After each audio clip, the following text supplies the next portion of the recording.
Welcome back. And then let's see how we can improve our architecture to level 3. And then here the keyword is the dependency injection. In the last video, we have seen from object-oriented programming, we used already the encapsulation concept to split up our code into classes. And now in this stage, we will use the two other concepts, the inheritance and the polymorphism. Probably you remember in polymorphism and inheritance what it means. So the polymorphism that you don't depend on concrete classes, but you depend on an abstraction, and then you can freely change the implementation behind the abstraction, behind the interface. And then the inheritance means that once you have an interface, then you can derive from that interface and you can implement that interface. Now I'm just focusing here on the interface implementation, not not implementation inheritance. So let's see what is happening here. At the lowest level, now we have also the image sensor B. And now we have one interface. This is called the image sensor. So we have the image sensor A and image sensor B. These are two concrete specific sensor controlling code. We see that in the image sensor A, we have the take photo, the take video, the zoom, just as it was before. And now we have the new sensor that can also take a video, take a photo, can take a video, but it doesn't have a zooming capability, but it has a backlight that you can turn on or off. And now from this one, we try to extract the common functionality, what an image sensor can do. And then we put it into a standard, into an abstraction, and this is the image sensor. As you can see here, we have the take photo and the take video methods.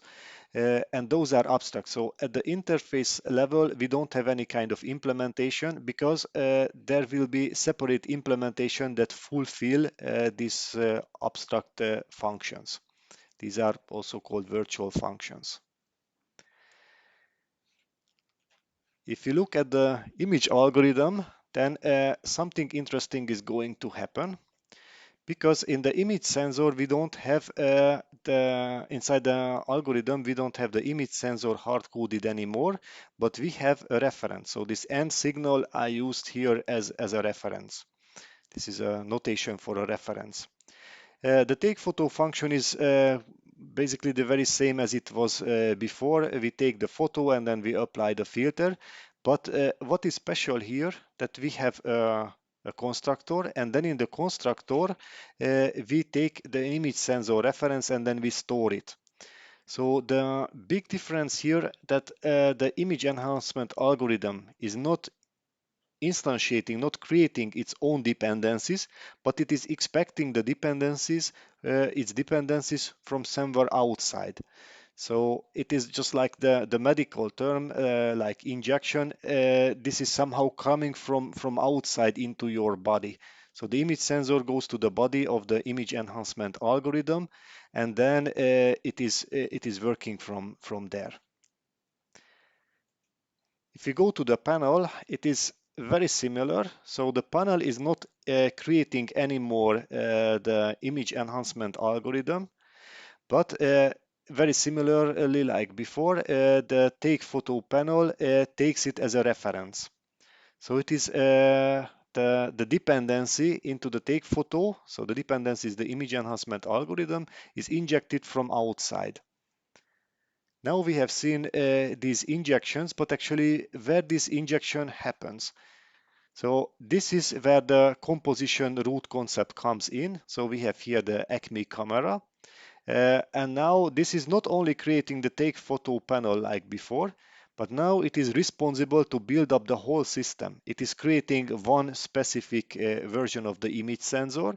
It is taking one specific version of the image enhancement algorithm, and then it takes one instance of the photo. And then, as you can see, the system is always built up from bottom up.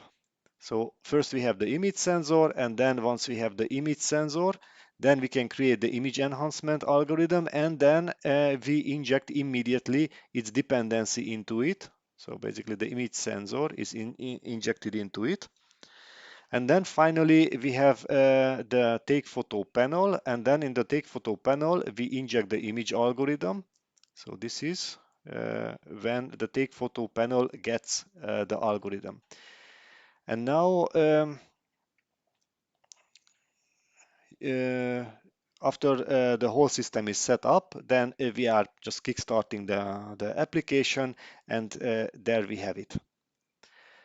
We store also these references in this class, and because I created them on the heap, that's why those are just stored as references. And then when the system is shutting down, basically dissolving the system goes the opposite direction. So the first thing that is going to be destroyed, it is always now bottom up. Then first the take photo panel will be destroyed, and then the image enhancement algorithm will be destroyed, and finally the image sensor. So they are created in a top-down order, and they are destructed bottom-up.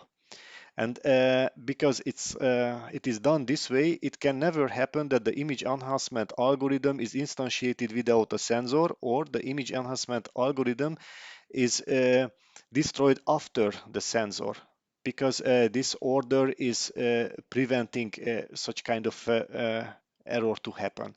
And we also cannot build up the system in the wrong order, because if you want to build it in a wrong order, then you will have a missing dependency that you cannot inject into the class, and basically you will be not able to call the constructor of this class. If we have a look on the deployment view, it is still quite similar to the previous one. But what is a bit different now is that we have the camera sensor library. And then here we have the two implementations, and then we have here one interface. One thing to note here when we are at the image enhancement algorithm is that we don't take one specific reference to an implementation. So we don't take an image sensor A reference, or we don't take an image sensor reference B, but we take the common interface. At this level, we don't care if it is image sensor A or image sensor B. Both can deliver me a photo, so I can take with any of those a photo, and this is what matters to me. Now let's have a look again what went well and what we can improve. Components are now much easier to plug freely together. And then this concern is now at the composition root. So the object is not responsible itself to know what its dependency, but we have one central place where we are deciding that what kind of components the system contains that we want to build. And then we also decide how to wire them. So basically, it is not like a closed box that has another box inside, but actually this is a box that has some connectors on it, and then I have two boxes, and from one box I just connect it to the other box. The core value depends only on abstraction. This is a very big improvement, because now we can here just create a third image sensor that is just kind of a mock-up, and then when I'm injecting this mock-up into the image enhancement algorithm, the mock-up is kind of just a dummy class that we are using for testing, and then we can evaluate if the functions on that mock were called or were not called.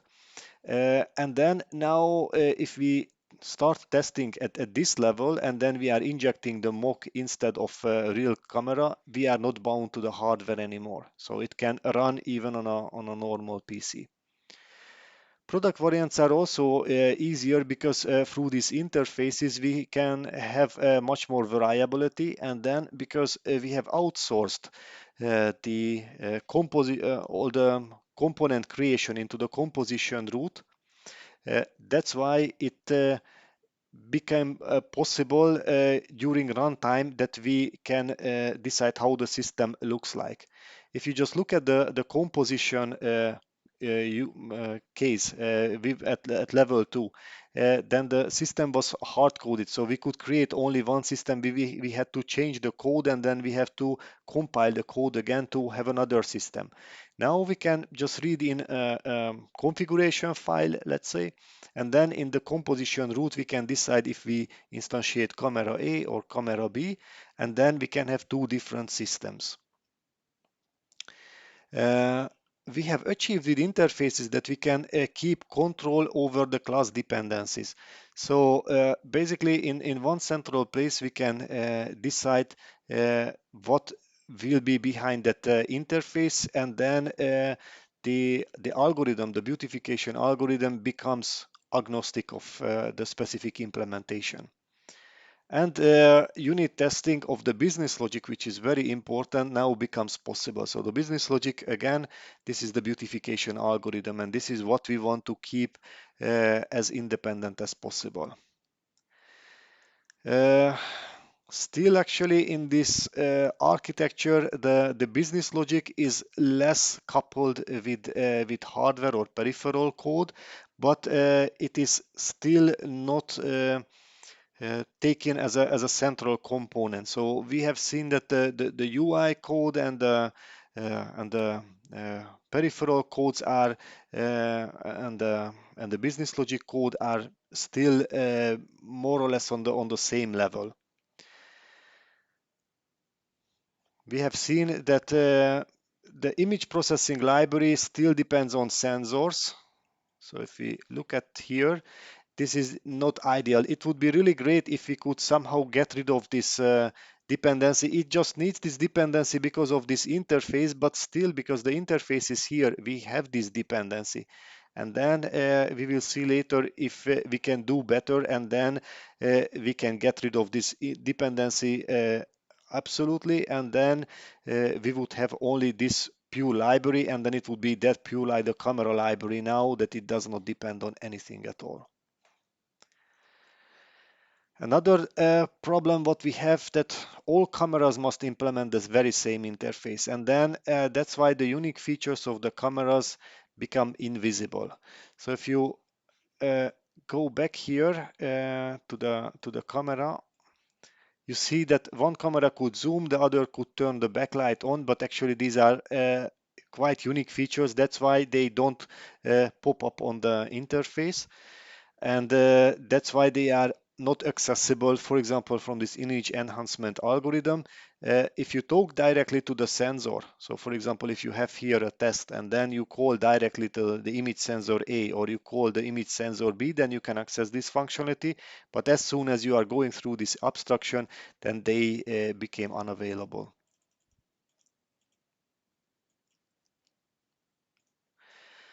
As usual, let's have a look what kind of analogy we can have from architecture. This kind of dependency injection reminds me this block wall, this stone block wall. Why?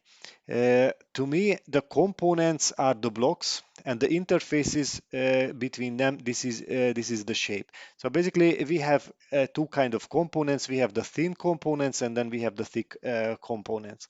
So whenever I want to exchange a stone, then I have to make sure that if it is from the big or from the small, and I can only put the exact same type. So it doesn't matter if I take this shorter stone or I take this longer stone. But what matters is that they have to have the same height, so their width doesn't matter. So this is the specific thing. So for example, the two cameras, one is talking to hardware this way, the other one is talking to the camera in another way. This is the width aspect of this, but the height, so what kind of functionality they offer, this is different. This is the same, and that's why they must all fulfill the very same requirement, because as you can see on the um, on the stones, it must perfectly fit.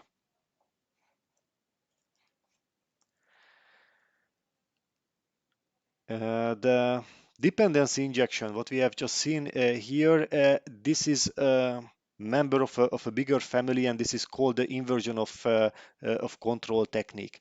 And then in this inversion of control, what we do here is instead of imperatively starting an application, just like a normal Hello World application that you start it and then it prints out Hello World and it ends. Then you basically determine that what is happening. I'm starting here at the main function, and then this and this and this going to happen. If we go with inversion of control, it means that the framework is taking over the control, and then whenever the framework needs our specialization, so our specific uh, interaction, then the framework will call us. So this is this Hollywood principle: don't call us, we will call you when we need you. And if you consider here what is happening when we are composing the objects, you can see that when we want to create or when we want to use our dependency, then this dependency is coming from outside. So actually we are not creating our dependency, so we are not running in an imperative way, but we will be called back, or actually we will be called first time in our constructor, and then we will get the dependency from outside. And that's why we can consider the dependency injection as a inversion of control. There is more to inversion of control. It is not DI, but it is a bit more. I have heard in some places that these are used as exchangeable terms, but they are not. So the dependency injection is a more specific thing, and the inversion of control is a more generic concept. Okay, now let's see what was missing, how we could improve our design. Now with interfaces, we got under control our class dependencies, our component dependencies. And then we have seen that through these dependencies we can control the the class the class relations, but actually we still don't really control the dependency between the classes. So as you can see here, then we still have this kind of linear model. However, we have here flexibility at the class level with this interface. We don't have a flexibility at the library level. And then if we uh, take as a hint for our next level the dependency inversion, then probably if we apply that, we will get a better result. So the two words sounds very similar: dependency injection, what we have seen now, and then dependency inversion that is coming at the next level. These are not the same thing. They are very much related, but they are not the very same thing. So stay tuned, and then let's see how it goes in the next level.